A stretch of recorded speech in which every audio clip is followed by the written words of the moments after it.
Boa tarde a todos, meu nome é André Mansano, eu sou médico especialista no tratamento de dores crônicas e nós estamos começando agora mais um Tira Dúvidas ao vivo sobre dor crônica. Então quem tiver alguma pergunta é só encaminhar abaixo dessa transmissão. Essa transmissão vai ficar gravada depois do término e quem não pôde assistir vai poder assistir posteriormente.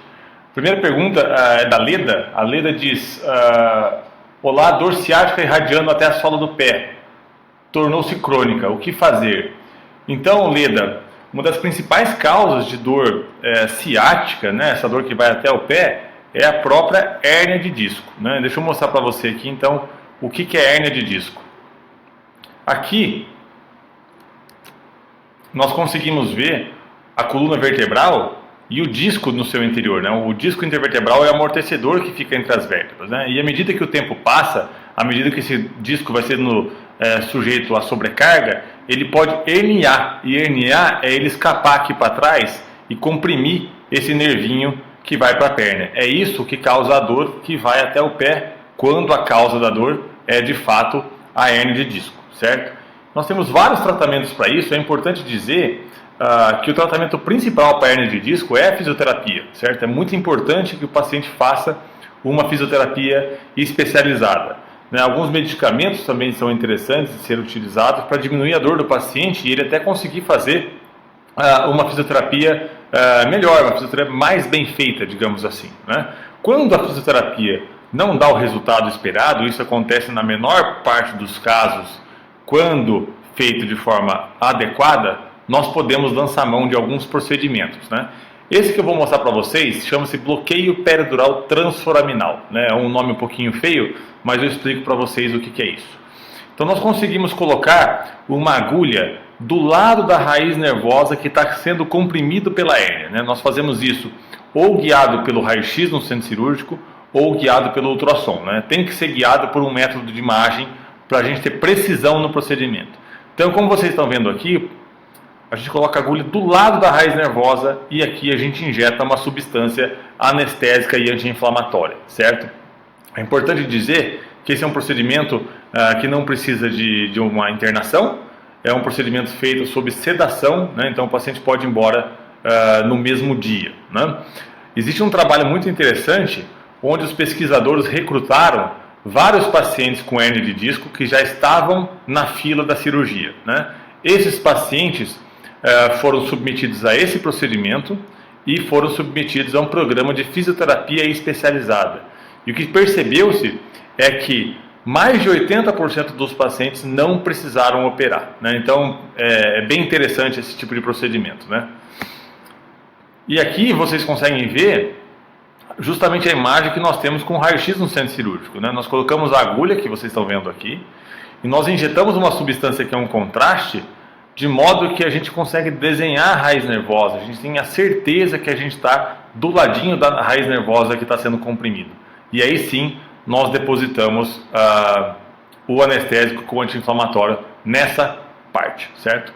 Existe outro tipo de procedimento chamado epiduroplastia com catéter de Hux. Hux é um médico húngaro que é radicado nos Estados Unidos, onde nós navegamos um catéter por dentro da coluna, o paciente sob sedação, um procedimento confortável, não é doloroso, certo? Nós vamos navegando esse catéter até a posição da hérnia aqui, né? E com o catéter nessa posição mais adequada, mais específica, nós conseguimos infiltrar então medicamentos anestésicos, anti-inflamatórios e um medicamento que tem como objetivo reduzir o inchaço da raiz nervosa, né? O que acontece é que quando há uma compressão da raiz nervosa, essa raiz nervosa acaba inchando, ela edemacia. Isso piora ainda mais a compressão, piora ainda mais os sintomas do paciente. Então nós colocamos um medicamento que visa tirar então o inchaço dessa região. Quando nada disso resolve, nós temos ainda a possibilidade de fazer o que nós chamamos de descompressão percutânea do disco intervertebral, que nós temos alguns materiais para ser feito. Esse é apenas um deles, existem outros, né? Então aqui mostrando a compressão da raiz nervosa pelo disco intervertebral. Então é isso que causa a dor que vai até o pé, perfeito?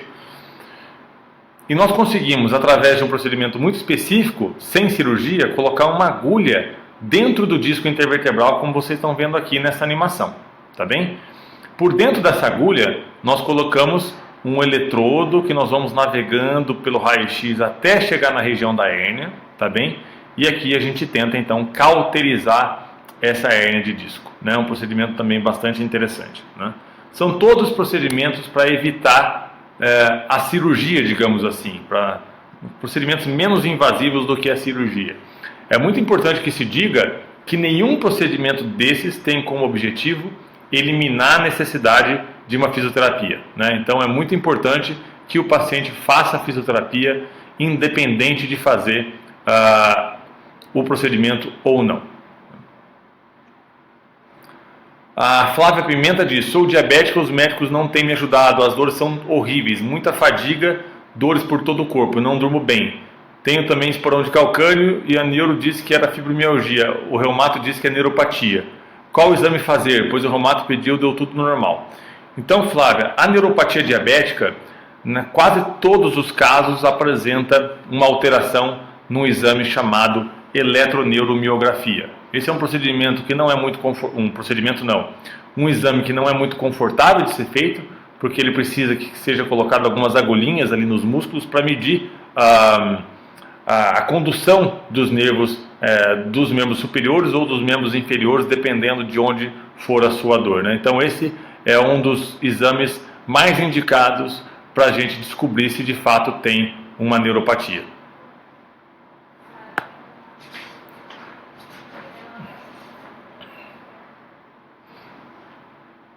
A Kedma Fonseca diz: sinto uma dor no corpo inteiro e na cabeça todos os dias. O que pode ser? Kedma, dores generalizadas e dores na cabeça pode ter algumas causas, né? Então, por exemplo, a fibromialgia é uma delas, mas é muito importante que se faça o diagnóstico diferencial com isso, né? Então, por exemplo, problemas na tireoide pode causar isso, problemas na paratireoide, que é uma glândula que controla a quantidade de cálcio nos ossos e no sangue, também pode causar isso.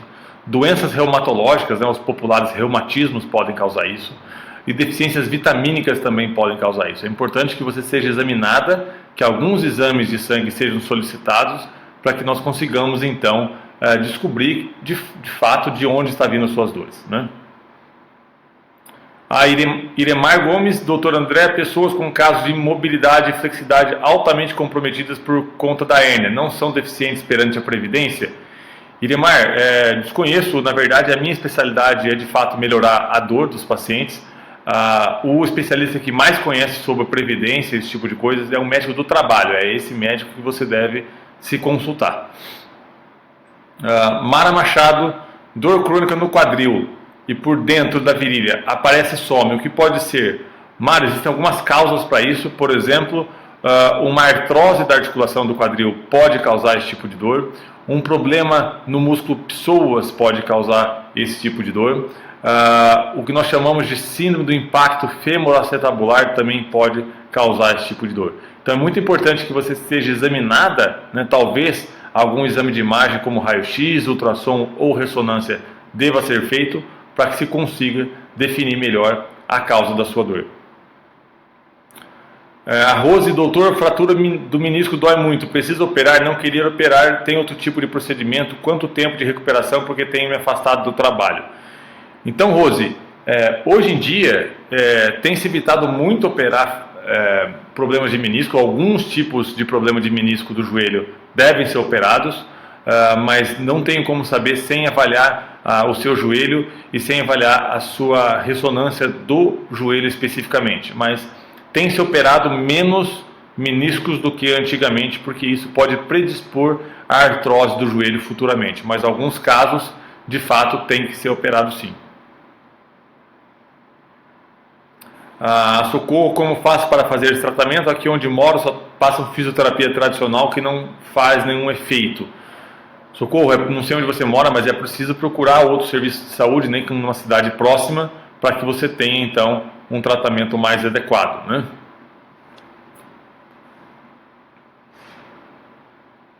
A Leise: boa tarde, no caso do procedimento com o catéter cicatrizando o disco, você tem alguma imagem ou animação dele já cicatrizado? Na verdade, Leise, são animações feitas pela indústria que produziu o próprio aparelho, digamos assim, né? E na animação ele mostra, na verdade, o disco cicatrizado, mas isso eu posso dizer que é um pouco forçado, digamos assim, né? Não necessariamente isso vai acontecer. Desculpa, deixa eu mostrar aqui para você. Não necessariamente isso vai acontecer exatamente dessa forma, né? Então deixa eu mostrar aqui novamente. Aqui, essa é a ideia, o disco cicatrizar dessa forma. Deixa eu tirar aqui.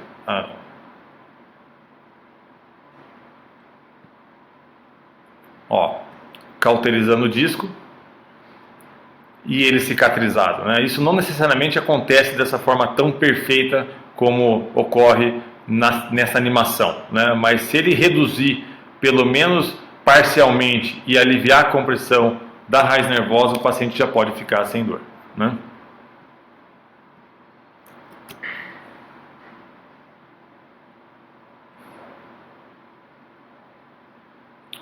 A Roberta: tem o desgaste na lombar e travei terça agora. Tomei medicação no hospital e estou tomando Celebra, ainda sinto dores. O que fazer? Então, Roberta, o primeiro passo é fazer um diagnóstico, né? Esse tipo de travamento, ele pode acontecer por conta de hernia de disco, ele pode acontecer até por problemas musculares, né? Então, é preciso que você seja examinada, mas eventualmente até algum tipo de infiltração pode ser feito nesse local preciso, específico, para que você melhore as suas dores, né? Sempre lembrando que a fisioterapia é sempre bem-vinda, né? A Deise Mansano pergunta: qual o melhor tratamento para bursite no quadril? Então, Deise, os melhores tratamentos para bursite no quadril são a fisioterapia, né, a infiltração de anestésicos e anti-inflamatórios na bursa do quadril, né, e eventualmente uma terapia que nós chamamos de terapia de ondas de choque, né, onde é colocado um aparelho com ondas externas e aquilo estimula a cicatrização da bursa do quadril, né?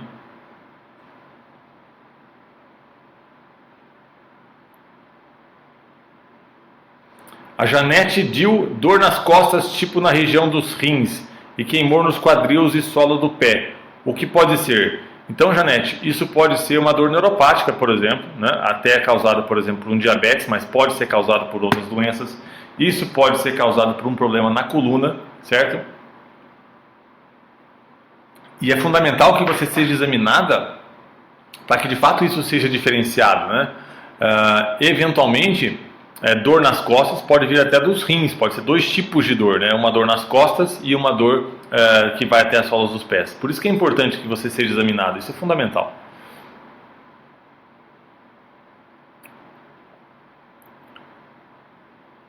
A Geniane pergunta: a sinfisite pode causar essas dores também no quadril? Não é, doutor? Sim, a sinfisite pode causar, principalmente quando você fala sinfisite, eu imagino que seja sinfisite púbica, né? Pode causar uma dor no quadril, uma dor na virilha, sim. A Terezinha Baceto diz: doutor, já operei 3 hérnias, tenho pinos e tenho outra hérnia, estou sofrendo muito, até morfina tomo, não consigo fazer mais nada, só dor. Quanto fica essa cirurgia? Terezinha, mais importante do que isso é saber de onde vêm as suas dores, né? Então, pacientes que têm dores depois de cirurgia têm o que nós chamamos de síndrome pós-laminectomia. Laminectomia é o nome de uma das cirurgias de coluna, né? E é muito comum que o paciente tenha dores lombares pós-cirurgia de coluna, especialmente quando isso envolve colocação de pinos, né? E tem algumas causas para isso. Isso precisa ser identificado, né? Uma das causas mais frequentes é a ocorrência do que nós chamamos de fibrose peridural. O que é isso? Fibrose é o termo científico que nós utilizamos para cicatriz, né? A grosso modo. Então, onde a gente corta, por exemplo, a nossa pele, formam cicatrizes, certo? Onde o cirurgião mexe ali no espaço peridural, que é o espaço onde tem os nervinhos que passam na coluna, também formam cicatrizes.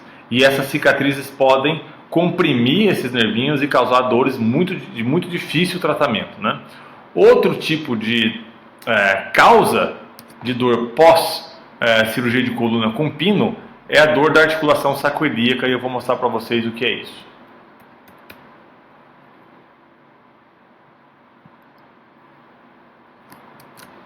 Isso que vocês estão vendo aqui é a articulação sacroiliaca, certo? É a articulação que fica, é a articulação que fica entre o osso do sacro, como o próprio nome diz, e o osso da bacia, que é o ilíaco também. e ela pode estar sobrecarregada depois de uma cirurgia de coluna com pino e parafuso, né? Então essa é a função normal, ela tem uma certa mobilidade, e quando ela está sobrecarregada, ela pode causar dores que vão desde a região lombar, na região glútea, e eventualmente isso pode ir até a perna, eventualmente até o pé o paciente pode sentir dor, né? Existe somente uma forma da gente identificar se essa dor vem de fato da articulação sacroiliaca, que é fazendo o que nós chamamos de bloqueio diagnóstico. E o que é o bloqueio diagnóstico? O bloqueio diagnóstico é uma infiltração dentro da articulação sacroiliaca, né? Então nós identificamos a articulação sacroiliaca, que vocês estão vendo aqui um pouquinho mais avermelhada, nesse caso mais inflamada, né? Que é uma animação. Identificamos a articulação sacroiliaca através do raio-x no centro cirúrgico, que é esse aparelho que está em volta dessa moça aqui que está deitada, simulando o procedimento, certo? E com uma sedação e anestesia local, certo? Nós colocamos uma agulha dentro da articulação sacroiliaca, né? Então, o procedimento tem que ser feito guiado por um método de imagem, né? Isso é fundamental, né? Então, aqui demonstrando anestesia local, né? Um procedimento bastante confortável para o paciente. Então, nós colocamos a agulha lá dentro da articulação sacroiliaca e aqui nós depositamos uma substância anestésica e anti-inflamatória. Isso tem dois objetivos. O primeiro é diagnóstico. Por quê? Porque se nós infiltrarmos a articulação sacroiliaca e o paciente melhorar a dor dele, nós sabemos que aquela articulação era de fato a causa da dor. Tá? Esse é o primeiro ponto. E o segundo ponto, de fato, é o tratamento. Porque como nós colocamos uma substância anti-inflamatória, nós fazemos, de certa forma, um tratamento para essa articulação, mesmo que não seja um tratamento, entre aspas, definitivo. Futuramente, caso a dor do paciente volte, nós podemos fazer até a radiofrequência da articulação sacroiliaca, né?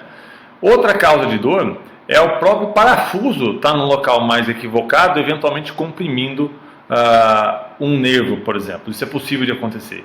E outra causa de dor é, de fato, surgirem novas hérnias, porque a presença de hérnia de disco, na verdade, denota uma doença degenerativa. Isso pode progredir e podem surgir novas hérnias, tá? Então, isso é mais importante, viu?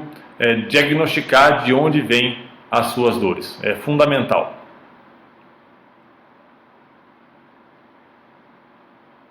A Socorro diz: moro em Campina Grande, tenho desgaste no disco, tenho 5 bicos de papagaio, tomo relaxante muscular direto, não posso fazer tarefa que nenhum trava. Então, Socorro, primeiro tratamento para esse tipo de dor, sem sombra nenhuma de dúvidas, é a fisioterapia, né? É uma boa fisioterapia. A Lisete: tenho dores no pescoço e na nuca que irradia para as costas e também constante dor de cabeça pegando a região dos olhos e da nuca.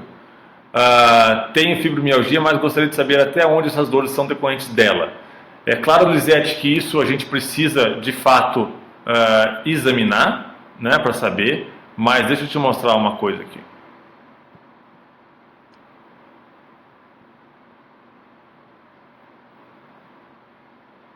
Só um pouquinho.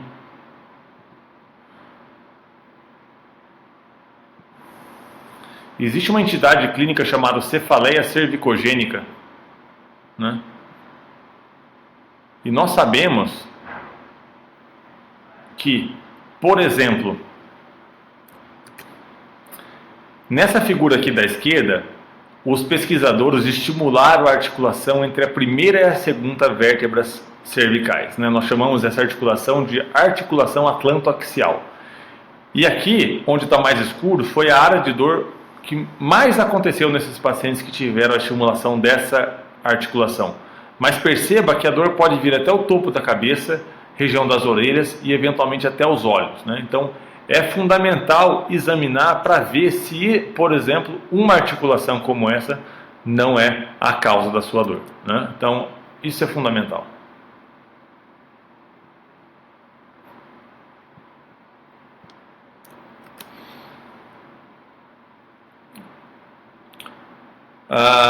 Alanis Moniquinha: primeiro bico de papagaio, nervo ciático, depois de artrose do joelho. Já fiz infiltração, anda com moletas duas, pernas inchadas. Eu não entendi exatamente qual foi a pergunta, Alanis, mas de fato são todas doenças degenerativas, que vai acontecendo, na verdade, com o passar do tempo, com a idade, né? E é importante que se faça uma fisioterapia para prevenir que essas alterações evoluam, progridam, digamos assim, né? Por exemplo, alguns pacientes que estão acima do peso devem obrigatoriamente perderem pesos, né? Nós sabemos, por exemplo, que o tabagismo piora muito a degeneração da coluna, então o paciente não pode fumar de forma alguma. A Joana Bernardi pergunta: bom dia, doutor, o que é osteófitos? Pinçamento do espaço discal na coluna dorsal, artrose L1, L2, L3 com listese. Osteófitos, Joana, justamente são as formações ósseas, são os bicos de papagaio que vão sendo formados de acordo com o processo de artrose, né? Então aquele osso vai aumentando naquela região, o osso vai crescendo, isso pode comprimir alguma raiz nervosa e pode doer bastante. Listese significa um escorregamento de uma vértebra sobre a outra. Ela pode ter diversos graus, né? Graus mais leves e graus mais acentuados. Nem sempre estão relacionados ao sintoma do paciente, tá bem? A Rosa Maria diz: olá, tenho discreta esclerose de interapofisárias em L5-S1 e estou sentindo dor. O que fazer? A osteopatia pode ajudar? Obrigado, já tomei as injeções, não resolve. Então, a Rosa Maria, o primeiro passo é fazer diagnóstico. E para a gente fazer um diagnóstico, se a sua dor de fato vem dessa artrose interapofisária de L5-S1, nós temos que fazer o que nós chamamos de bloqueio diagnóstico, né? Não tem outra forma. Porque isso pode aparecer no exame de imagem e não ser causa de dor. Isso pode não aparecer no exame de imagem e ser de fato causa de dor, né? Então, nós devemos infiltrar especificamente essa articulação e a gente tem que fazer isso guiado por imagem.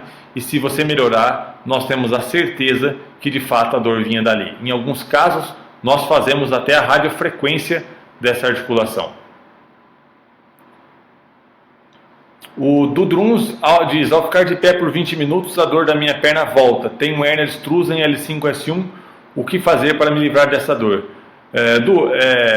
A fisioterapia é fundamental. A gente tem que saber e tem que ter em mente que é possível que as hérnias sejam reabsorvidas pelo corpo, e é um dos motivos pelos quais nós evitamos a cirurgia a todo custo, embora em alguns casos ela deve ser feita, certo? Então a fisioterapia é fundamental, e caso a fisioterapia não resolva, nós podemos lançar mão de um daqueles 3 procedimentos que eu citei anteriormente, né? O bloqueio peridural transforaminal, ou a epiduroplastia com catéter de Rax, ou eventualmente uma descompressão percutânea do disco intervertebral, né? Então eu falei sobre cada um desses procedimentos, isso vai ficar gravado aqui e você pode recorrer ao vídeo caso você não tenha ouvido.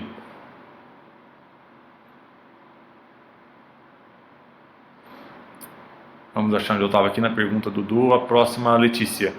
A Letícia Chanan: doutor, tenho dores de cabeça há anos, elas são contínuas, se durmo com dor, acordo com dor. Então, Letícia, existem mais de 100 tipos de dores de cabeça, né? Existe a Sociedade Internacional de Dor de Cabeça que categoriza cada tipo de dor de cabeça. A maior parte das dores de cabeça não tem causa nenhuma, são as dores de cabeça que nós chamamos de primárias. Então são elas a enxaqueca, a cefaleia em salvas ou eventualmente uma cefaleia tensional, né? Então cada tipo de dor de cabeça tem o seu tratamento, digamos assim. Por exemplo, a enxaqueca, que é uma das dores mais comuns em mulheres, dor de cabeça mais comum em mulheres. Existem alguns desencadeadores típicos de dor de cabeça, né? Existem, por exemplo, o jejum prolongado pode desencadear dor de cabeça, né? A falta de sono, estresse, né? O uso de alguns alimentos, como por exemplo muita cafeína ou muito glutamato que tem naquele tempero aginomoto, também pode causar, certo? Então o paciente deve de fato evitar esse tipo de desencadeador. Sedentarismo também pode piorar a dor de cabeça, então é importante que o paciente faça atividade física. Em alguns casos, nós devemos lançar mão de alguns medicamentos para controlar a dor do paciente, né? Isso é bastante interessante.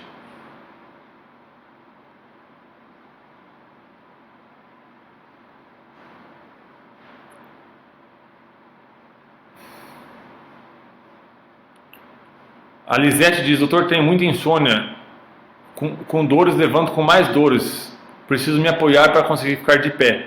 Então, Lisete, essas dores nas costas, que o paciente acorda muito mal, a gente sempre pensa em artrose das articulações entre as vértebras, né? Embora possa ser outra causa. Mas a gente sempre pensa nisso porque é bem típico, o paciente acorda muito ruim e vai melhorando no decorrer do dia. Tony Vitoretti, boa tarde, minha mãe tem 70 anos e tem hérnia enorme em L3 e L4, além de escorregamento das vértebras. Tem dores fortíssimas diariamente na região dos glúteos direito, faz fisioterapia e tratamento medicamentoso, mas não está suportando a dor. O que fazer? Então, Tony, como eu respondi para o Dudruns, existem aqueles 3 e eventualmente mais tipos de procedimentos: o bloqueio peridural, o catéter de Rax, a epiduroplastia e a descompressão percutânea do disco intervertebral, que podem trazer benefícios para a sua mãe, claro, a depender de uma avaliação clínica, porque a gente não pode, de qualquer forma, indicar um procedimento sem examinar o paciente, certo? A Cleide diz, tenho neuralgia do trigêmeo do lado direito e não melhora com os medicamentos. O que fazer? Não aguento mais. Então, Cleide, a neuralgia do trigêmeo, de fato, é uma dor bastante desconfortável mesmo, né? Então, deixa eu mostrar para vocês aqui o que é a neuralgia do trigêmeo, o que é o nervo trigêmeo, né? O nervo trigêmeo, ele recebe esse nome porque ele tem 3 ramos, né? O primeiro ramo chama-se oftálmico, ele sai através desse orifíciozinho ósseo que vocês estão vendo aqui e vai inervar essa parte de cima do rosto, certo? O segundo ramo se chama maxilar, ele sai por outro orifício ósseo e vai inervar essa parte do meio do rosto. E o terceiro ramo se chama mandibular, ele sai por outro orifício ósseo aqui e vai inervar essa parte mais de baixo, perto do queixo. O paciente pode ter dor em um ou mais dessas regiões inervadas pelo trigêmeo, né? E usualmente é uma dor do tipo choque, muito forte, e que usualmente é desencadeada por algum estímulo que não seria capaz de produzir dor. Por exemplo, escovar os dentes, falar, mastigar, fazer a barba, fazer maquiagem, coisas do tipo, né? Quando os medicamentos não resolvem,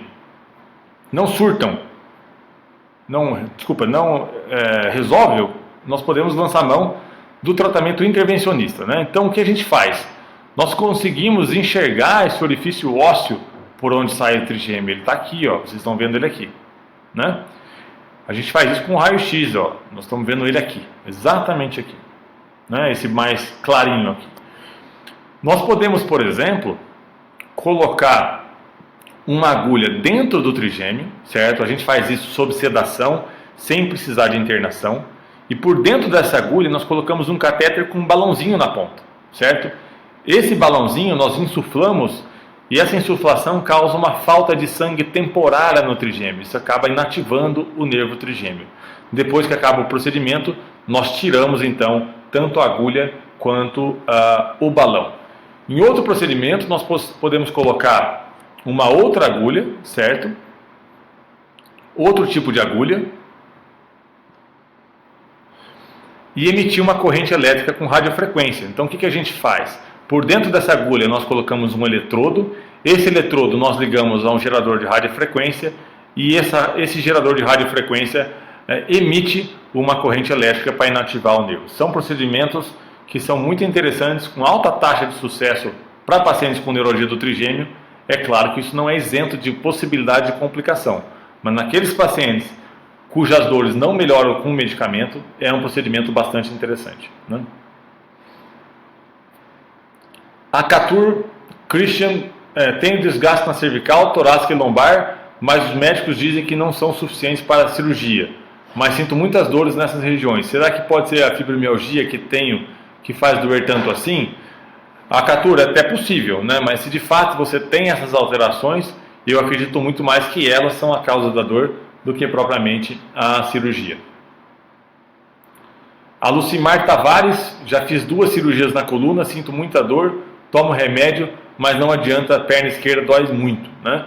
Então, Lucimar, isso que você tem nós chamamos de síndrome pós-laminectomia, e um dos tratamentos bastante interessantes para isso, vou mostrar para vocês aqui, é o eletrodo de estimulação medular, né? Então, nós colocamos um eletrodo na coluna do paciente, tá bem? É um procedimento bastante específico. Nós colocamos o eletrodo aqui na coluna do paciente. Esse eletrodo, nós ligamos a um geradorzinho que tem uma bateria, que é como se fosse um marca-passo, fica debaixo da pele, né? E esse eletrodo, esse gerador emite uma corrente elétrica para inativar essas dores pós-cirurgias de coluna. É um procedimento bastante interessante para esse tipo de dor.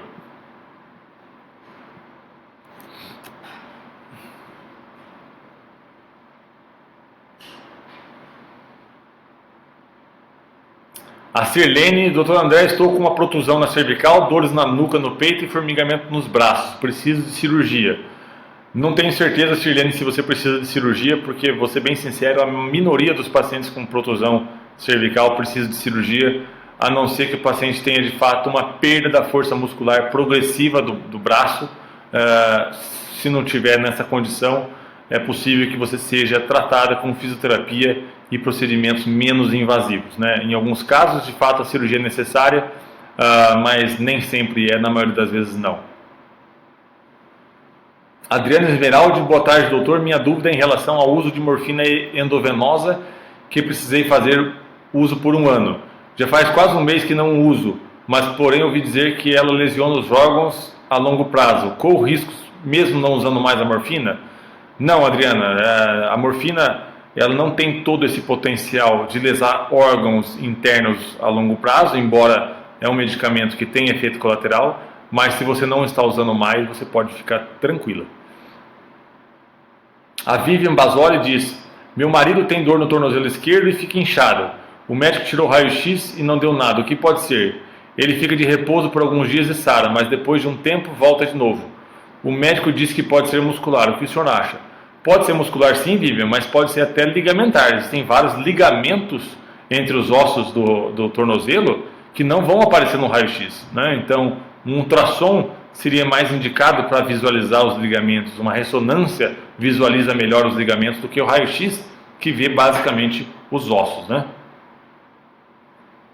Eu acredito mais em ligamento, mas é preciso examinar.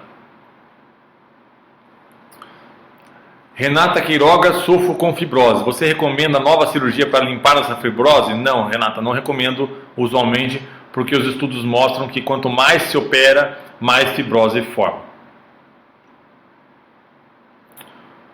Eli Melo, lá, dor no joelho, porém foi comprovado que não há nada de errado. O que fazer? Eli, descobriu o que está tendo de errado, porque assim, se você está com dor, isso sinaliza que de fato alguma coisa está errada, né?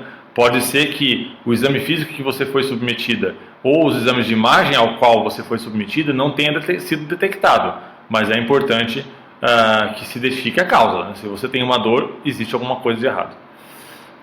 A Elaine Oliveira tem neuralgia do trigêmeo. Então, Elaine, de fato é uma dor bastante desconfortável, bastante desesperadora. Felizmente, há bons tratamentos para isso, né? Então, o tratamento inicial são de fato os medicamentos, né? Principalmente alguns tipos de anticonvulsivantes. O que se sabe é que os anticonvulsivantes eles têm a propriedade de estabilizar, de certa forma, aqueles neurônios que causam a convulsão, né? E eles têm também, alguns deles, a propriedade de estabilizar alguns neurônios que carregam informações de dor e também referente à neuralgia do trigêmeo. Quando isso não resolve, nós podemos lançar mão de alguns procedimentos. Um deles é a compressão por balão, né, que eu falei anteriormente, e outro deles é a radiofrequência. Eventualmente, até cirurgia pode ser necessária, né? A Patrícia Rodrigues: tenho tanta dor nas costas, tantas dores irradiando para as pernas, vivo de Tilex, que é um analgésico relativamente forte. Então, Patrícia, eu sempre oriento meus pacientes e a quem tira dúvidas comigo a procurar a causa da dor. Por quê? Porque a causa da dor muda totalmente o tratamento, né? A causa da dor vai definir o tratamento. Dores nas costas podem ser, por exemplo, dores musculares, né? Dor que irradia para a perna pode ser eventualmente uma hernia de disco. Cada tipo de dor tem o seu tratamento específico, né? O tratamento que na verdade é comum a quase todas essas doenças é a fisioterapia, porque é preciso fazer uma boa fisioterapia para que você tenha como posso dizer, uma melhora do seu sistema ósseo muscular, certo? Para que você diminua a sobrecarga na coluna, né? Isso é fundamental. Adriana Rodrigues, tenho meralgia parestésica, já uso bomba de morfina e mesmo assim tenho dor, o que fazer? Nossa, Adriana, bomba de morfina para meralgia parestésica. Só um minutinho que eu vou mostrar uma coisa aqui para você.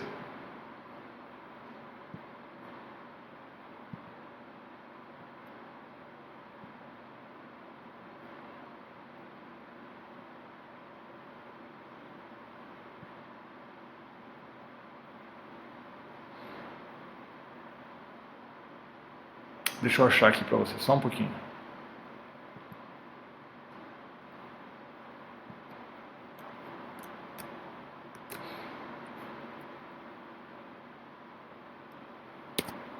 Só um minutinho. Não estou achando essa foto, mas tudo bem. A meralgia parestésica é um problema causado, na verdade, pela compressão do nervinho chamado cutâneo lateral da coxa, né? O cutâneo femoral que passa ali na parte lateral da coxa. Ela pode causar, então, uma dor e, eventualmente, até um formigamento nessa região, né? Existem tratamentos mais simples do que a bomba de morfina para esse tipo de dor, né? Então, por exemplo, nós podemos, através do ultrassom, identificar esse nervinho e fazer uma infiltração nesse nervo, né? Eventualmente, nós podemos emitir uma corrente de radiofrequência nesse nervo. Então, de fato, a bomba de morfina seria um tratamento muito agressivo para esse tipo de dor, né? Então, prefiro outros tratamentos que têm mais sucesso na nossa experiência clínica. Só um minutinho. A Ana Marta, meu marido tem 5 hernias de disco e melhorou 99% com uma medicação que atua no limiar de dor. E olha que o ortopedista disse que teria que fazer uma cirurgia, mas o neurocirurgião disse que primeiro medicação, depois punção, depois cirurgia. Perfeito, Ana Marta. É isso que é o tratamento da hernia de disco. O neurocirurgião, pelo que você falou, só esqueceu de um tratamento que é a fisioterapia, que é fundamental, né? Mas primeiro medicação, depois, junto com fisioterapia, depois procedimentos minimamente invasivos, que foram os que eu citei, e depois, só em último caso, de fato, cirurgia. Perfeito. A Rosane Cerconde tem dores do lado esquerdo da cabeça até o pescoço, dura 2 semanas. É horrorosa essa dor. E é possível, então, Rosane, que a sua dor venha de alguma estrutura da região cervical, de alguma articulação entre as vértebras cervicais. É preciso examinar para ter certeza, né? A Patrícia Diner, Pilates ajuda na lordose. O Pilates vai atuar mais, na verdade, do ponto de vista muscular, digamos assim, né? Essa lordose, que pode ser normal ou não, dependendo do nível, não vai ser alterada depois que nós já definimos a nossa estrutura óssea, né? A Pâmela diz que adora as aulas. Obrigado, Pâmela, por prestigiar. A Érica Polaca diz que tem dores horríveis no corpo inteiro, mas o que mais incomoda é a dor da cabeça e na perna esquerda, que atrofia o músculo, quase não ando. Então, Érica, é fundamental que você seja examinada, né? Isso, desculpa bater nessa tecla, mas é importante porque uma atrofia da musculatura da perna esquerda pode ser, por exemplo, até por uma hernia de disco, mas pode ser, por exemplo, por uma compressão de um nervo que passa na perna. Então é fundamental diagnosticar isso.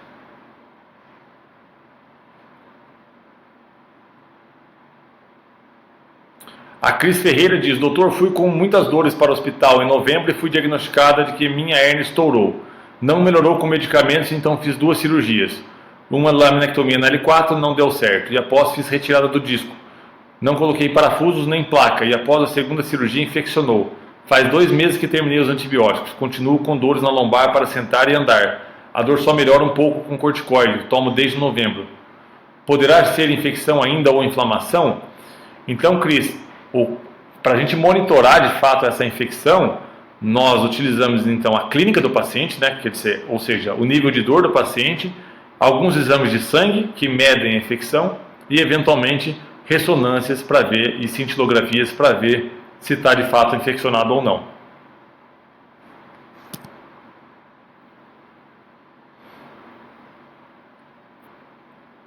A Sandra Freitas diz: doutor, tem osteoporose, artrose, 3 hérnias de disco. Tenho dor da escápula até mãos e formigamento. Essas dores podem ser da artrose? Pode, Sandra, pode ser da artrose, mas também pode ser da hérnia de disco. né? A Giliane diz, o senhor fala em atividade física, mas com artrose no joelho, quadril, de fato, com artrose doendo muito, Giliane, fica mais difícil fazer atividade física. Embora existam algumas atividades físicas com pouco impacto, como por exemplo a hidroginástica. Mas é por isso que alguns procedimentos podem ser interessantes, para diminuir a dor e permitir que o paciente possa fazer atividade física. Então, por exemplo, para artrose no joelho ou no próprio quadril, nós podemos fazer uma infiltração de uma substância chamada ácido hialurônico, que é uma substância lubrificante que tem nas articulações. Normalmente isso está diminuída no processo de artrose. Isso pode ter bom resultado e pode ser feito de forma sequencial, repetida, digamos assim. A Teônia Soares, todo remédio para neuropatia faz mal para o pâncreas? Não, nem todo medicamento para neuropatia, na verdade, talvez a minoria desses medicamentos fazem mal para o pâncreas, né? A Sirlene diz, doutor, estou com o pé inchado, não consigo pisar no chão, a dor irradia para a perna e batata da perna, está roxa, isso tem a ver com a coluna? Muito provavelmente não, Sirlene, isso pode estar relacionado a uma alteração inflamatória do próprio pé e da perna, né? Se está roxa, é muito importante que você passe com um cirurgião vascular. Por quê? Porque é fundamental que seja verificada em quais condições está a circulação da sua perna, né? Porque um problema circulatório pode dar dor na perna e pode deixar a perna roxa, e pode ser grave, é preciso tratar o quanto antes, né?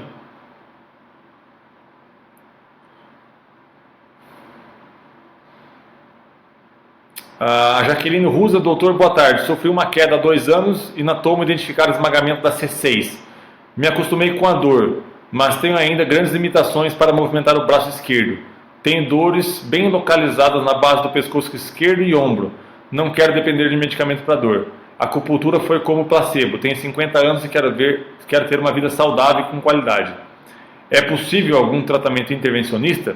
Sim, Jaqueline, é possível, né? Então, primeiro é fundamental que a gente identifique a causa da dor, né? Porque pode ser do corpo da vértebra que está esmagado, e aí nós podemos, em alguns casos, até injetar cimento cirúrgico dentro do corpo da vértebra, né?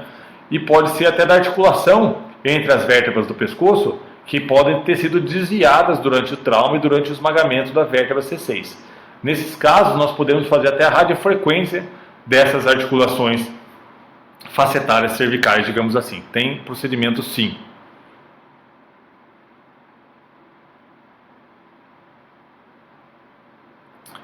A Patrícia Amaral pergunta se o ácido hialurônico pode ser utilizado para espondilite anquilosante.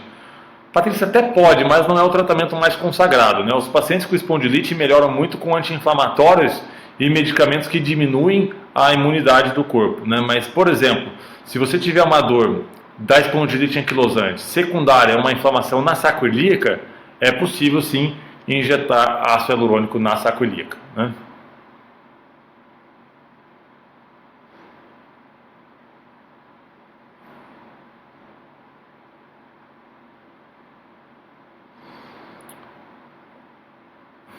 Só um minutinho.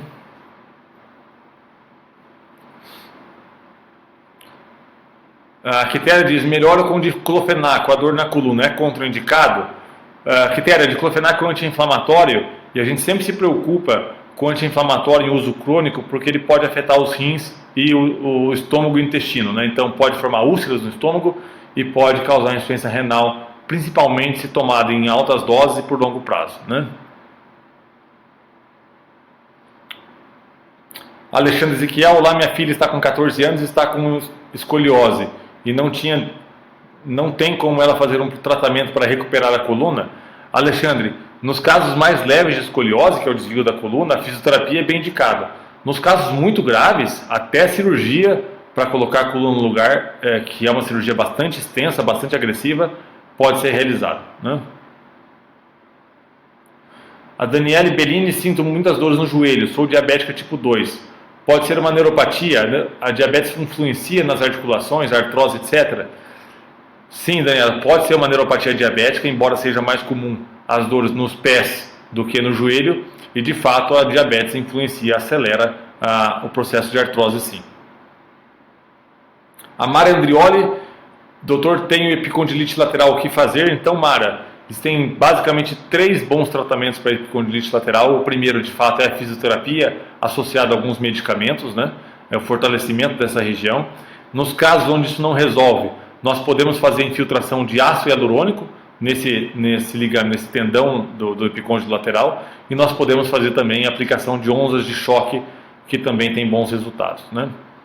A Regina Shibata diz que tem capsulite adesiva no ombro, né, que é uma doença que acaba limitando a movimentação do ombro, e para esse tipo de problema nós podemos fazer uma infiltração intraarticular para melhorar essas dores da capsulite adesiva. É claro que a fisioterapia também é bastante interessante. A Daniele Sestac diz: tenho neuralgia do trigêmeo e já fiz cirurgias e não tive boa resposta. Faço uso de Tegretol com alta dosagem e ansiolíticos. Existe outro tratamento? Daniele, seria interessante eu saber que tipo de cirurgia você fez. Quando você fala cirurgia, eu acabo pensando em uma cirurgia aberta para descompressão do trigêmeo, né? É algo que a gente faz até antes da cirurgia, principalmente em pacientes que têm mais idade, que são os procedimentos minimamente invasivos, né? A compressão por balão, né? Deixa eu mostrar aqui para você novamente, caso você não tenha visto.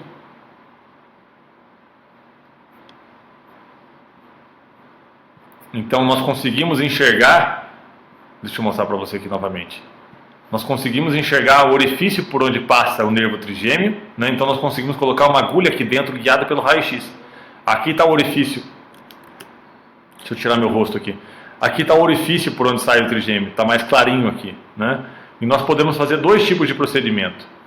Um deles, nós colocamos um balão. Ambos os procedimentos são feitos sem necessidade de internação, não é uma cirurgia. É um procedimento minimamente invasivo, certo? E sob sedação. Então nós colocamos uma agulha dentro do trigêmeo, certo? E por dentro dessa agulha, nós passamos um catéter que tem um balãozinho na ponta. Nós insuflamos esse balão, e essa insuflação causa uma falta de sangue no trigêmeo temporária, né? Isso acaba inativando o trigêmeo. E depois nós tiramos tanto o balão quanto a agulha. Outro procedimento é, de fato, a radiofrequência do trigêmeo.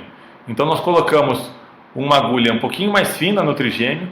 Por dentro dessa agulha nós colocamos um eletrodo. Esse eletrodo nós ligamos a um gerador de radiofrequência, e esse gerador de radiofrequência emite uma corrente elétrica para inativar o nervo, né? Um procedimento bastante interessante para pacientes que não melhoram com o uso de medicamentos. Então nós chegamos ao fim de mais um Tira Dúvidas ao vivo sobre dor crônica. Na quinta-feira que vem, no mesmo horário, às 13 horas, nós estaremos aqui para tirar o maior número de dúvidas possíveis. É claro que a gente não consegue responder a todas as perguntas, e no decorrer da semana nós vamos postando então informações interessantes sobre dores crônicas e sobre o tratamento das dores crônicas. Um abraço a todos, obrigado pela participação.